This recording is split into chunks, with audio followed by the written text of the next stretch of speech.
एक अंकल ने कहा, लड़कियों के साथ कुछ भी गलत होता है उसकी वजह उनके कपड़ों का ढंग होता है।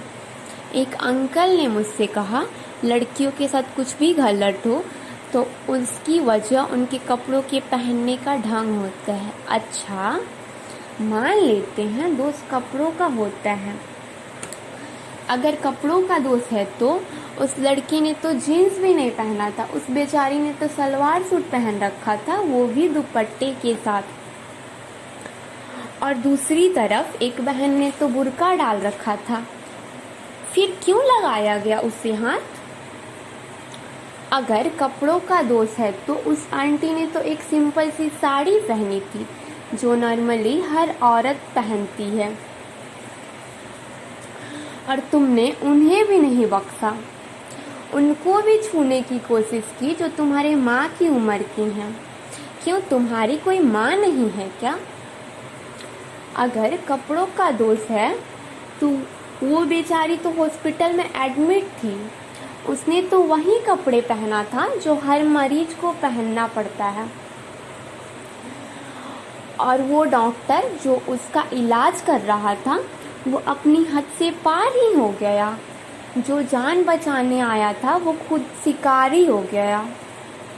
अगर कपड़ों का दोष है तो उस लड़की ने तो अपनी स्कूल यूनिफॉर्म पहन रखी थी जो स्कूल जाने के लिए हर किसी को पहनना ही होता है, और तुमने उसका पीछा करके उससे सरेआम छेड़ा। क्या तुम्हारे रिश्ते में तुम्हारी कोई बहन नहीं है? अगर कपड़ों का दोष है तो उस 5 साल की बच्ची ने ऐसा क्या पहना हुआ था जिसे देख तुम्हारी हैवानियत जाग गई? उस 5 साल की बच्ची ने ऐसा क्या पहन रखा था जिसे देख तुम्हारी हैवानियत जाग गई?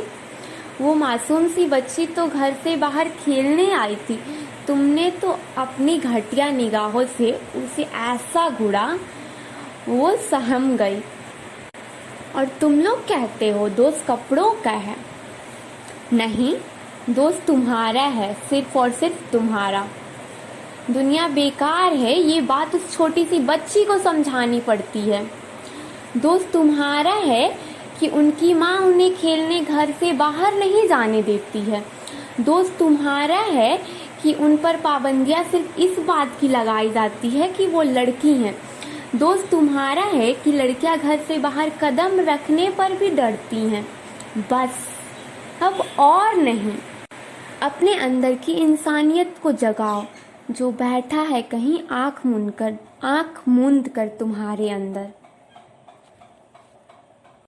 तुम्हारी सोच ही गुनहगार है, इन सब के पीछे तुम्हारा ही हाथ है।